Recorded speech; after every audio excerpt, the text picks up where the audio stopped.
And so the fact is that Wallenda has stated that it has been a lifelong dream to walk Niagara, and inherent in that proposition is the challenge to the unique nature of this venue and the powers that reside here, the challenge to the venture of life or death, the challenge to himself, his skill, his internal constitution, his pride and his courage, and the responsibility to the audience to perform in a realistic manner under authentic circumstances.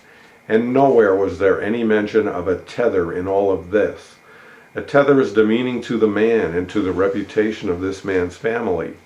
A tether is a desecration to the history and tradition of Niagara and to the men and women who have gone before and risked it all. A tether is a slap in the face to the tightrope walker profession. A tether is tantamount to fraud. I appeal to Nick Wallenda's sense of pride and integrity to do the right thing, to stand up for what you believe in and what you know in your heart is the right thing to do. Don't let a television network dictate how you conduct your performance on The Wire.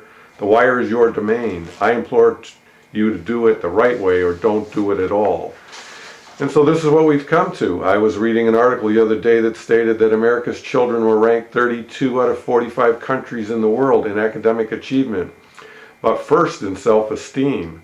There is obviously a huge disconnect between how good we think we are and how good we really are.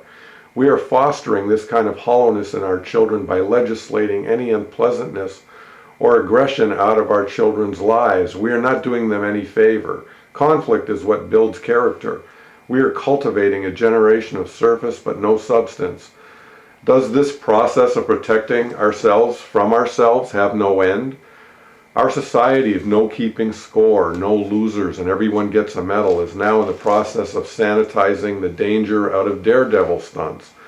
It is one thing to prohibit them altogether in the interests of public safety, but this is some kind of hybrid that hasn't been seen before. A tightrope walker will be allowed to cross the gorge at Niagara Falls, but only if he agrees to tether himself to the tightrope. Will Wallenda's diet before he goes on the wire be monitored for salt or sugar? And will his shoes be screened for asbestos fibers? The ghosts of Blondine and Signor Farini and Annie Taylor must be spinning in their graves. The first two men were tightropers here at Niagara, neither of which would have ever tied themselves to a rope, and the third was the first woman to go over Niagara Falls in a barrel and survive. She ventured into this unexplored realm and came out the other side as the first conqueror of Niagara.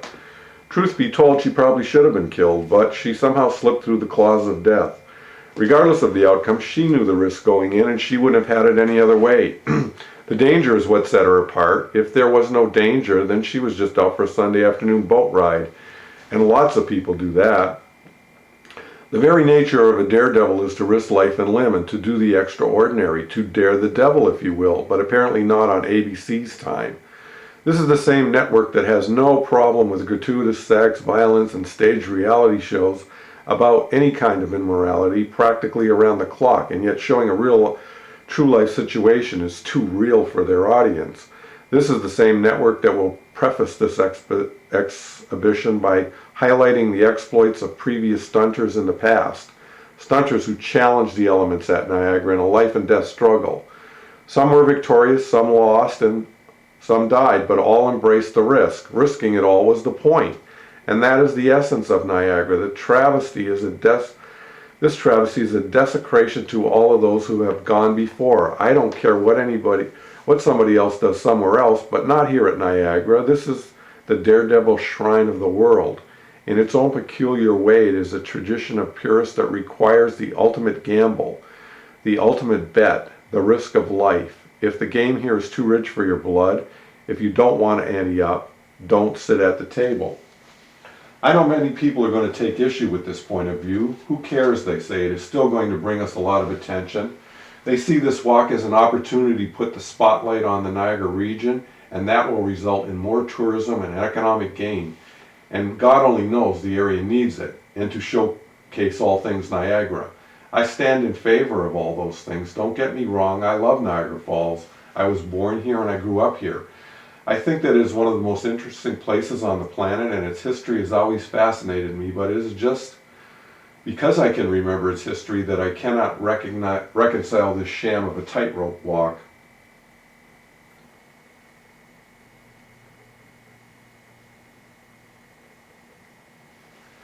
Having read about and heard about the exploits of daredevils through the years, the denizens here have always been immersed in the activities that centered around the falls.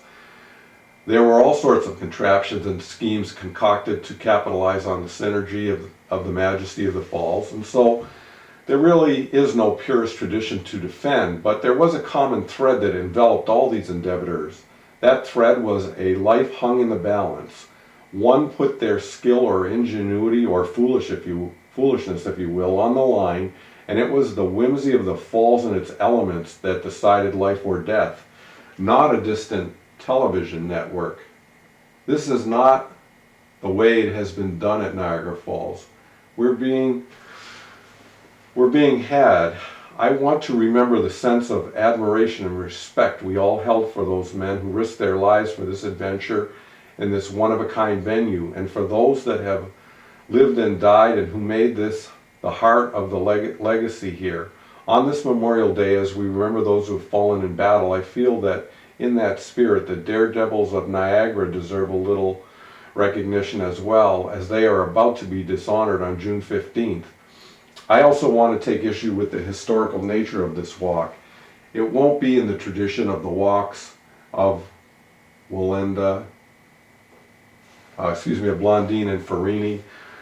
They didn't use tethers. So why, in what way is this history? What if Wallenda falls off the wire during the walk, is saved by the tether, and climbs back up and concludes the crossing? Would this be considered a successful crossing? Under the conditions followed by Farini and Blondin, they would have never been afforded this second, or for that matter, any other opportunity. In my opinion, the only way that this event qualifies as historical is that it will be the first zip line ever strung across the Niagara Gorge. After Wallenda gets done with it, they should leave it up and charge $10 for a kid to zip across. I bet they'd have a waiting line. And then they could have Wallenda standing at the other end handing out gorge crossing certificates after he receives his. Again, I repeat that a tether reduces Wallenda to nothing more than a glorified tourist with a unique view of the falls. When we were kids, I had a friend who hung from the Rainbow Bridge by one hand. There was more danger in that than anything that will take place on June 15th. I implore the people of Niagara Falls, don't take a bite of this rotten tomato. It will leave you with a hollow aftertaste and persist for a long time. The ghosts of Niagara implore Nick Wallenda and ABC to do the right thing by them. I'll leave you with this last image of a tightrope daredevil of the past. You don't have to adjust your eyes or the picture, and no, there is nothing missing from the picture. They, by that I mean true daredevils, didn't use tethers back then.